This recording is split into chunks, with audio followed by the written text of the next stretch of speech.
Hare Krishna. Today we will learn chapter 3, third shloka. Sri Bhagwan Vacha. Lokesmin dvividha nista pura prokta manayanakta jnana yogena sankyanam karma yogena yoginama. Sri Bhagwan Vacha. The Supreme Personality of Godhead said, Loke, in the world, asmin, in this Dvivida, two kinds of nista, faith, pura, formally, prokta, was said, maya, by me, anga, on sinless, O sinless one, jnana yogena, by the linking process of knowledge, sankhyanam, of the empiric philosophers, karma yogena, by the linking process of devotion, yoginam, of the devotees. The blessed Lord said, O sinless Arjuna, I have already explained that there are two classes of men who realize the self. Some are inclined to understand him by empirical philosophy speculation, and others are inclined to know him by devotional work. Purport. In the second chapter, verse 39, the Lord explained two kinds of procedures, namely Sankhya Yoga and Karma Yoga or Buddhi Yoga.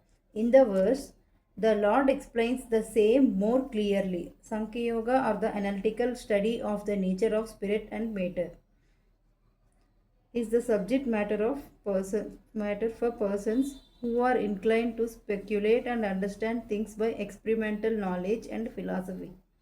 The other class of men work in Krishna consciousness. As it is explained in the 61st verse of the second chapter, the Lord has explained also in the 39th verse that by working by the principles of Buddhi Yoga or Krishna consciousness, one can be relieved from bonds of action, and furthermore, there is no flaw in the process. The same principle is more clearly explained in the 61st verse that this Buddhi Yoga is to depend entirely on the Supreme, or more specifically on Krishna, and in this way all the senses can be brought under control very easily. Therefore, both the yogas are interdependent as religion and philosophy. Religion without philosophy is sentiment or sometimes fanaticism, while philosophy without religion is mental speculation. The ultimate goal is Krishna, because the philosophers who are also sincerely searching after the absolute truth come in the end to Krishna consciousness. This is also stated in the Bhagavad Gita. The whole process is to understand the real position of the self in relation to the Supreme Self. The direct process is philosophically speculation by which gradually one may come to the point of Krishna consciousness, and the other process is directly connecting with everything in Krishna consciousness.